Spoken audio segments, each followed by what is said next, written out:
30 days of Persuasion plays with me, Paul Macetta. Welcome back to the next episode. Very interesting episode. Topic that a lot of people don't really talk about, but very true, very deeply intertwined with our psychology as human beings, and that is this: nothing unites people like a common enemy. Nothing unites people like a common enemy. You don't believe me? Go back to January. Go back to December, November, October. Go back to the very day that the fate of our country was left in the hands of either Hillary Clinton or Donald Trump. Go back to that very moment and watch how the emotions throughout the United States, the emotions of the American people spiraled out of control simply because of this desire to find a common enemy. All the Hillary people identified the common enemy in Trump, and all the Trump people identified the common enemy in Hillary.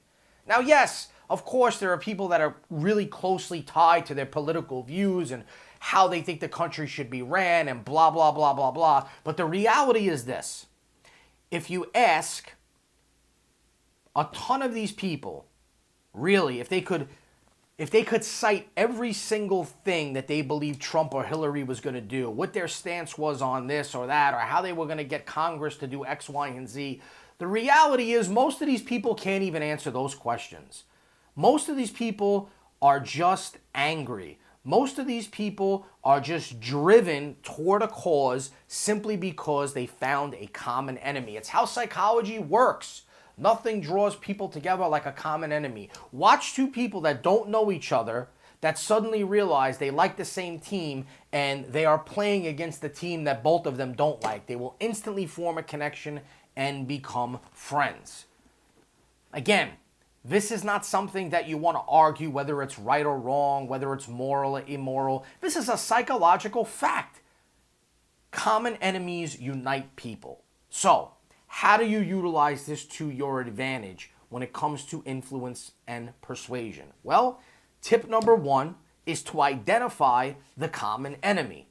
Now, I'm not suggesting that you go and figure out a way to put a plan together to completely sabotage another human being. That's not what this is about. The common enemy could be anything. The common enemy could be a football team. The common enemy could be a politician. The common enemy could be Windows versus Mac. The common enemy could be a certain type of shirt versus another type of shirt. The common enemy could be one car versus another car. It's just simply finding something that the both of you do not like. That's all it boils down to. And so how you do that, if you want to create rapport with somebody, if you want to create a connection with somebody, and you see that the opportunity is there, first identify the common enemy that both of you have. Then, tip number two, tell them why you're not a fan of that person.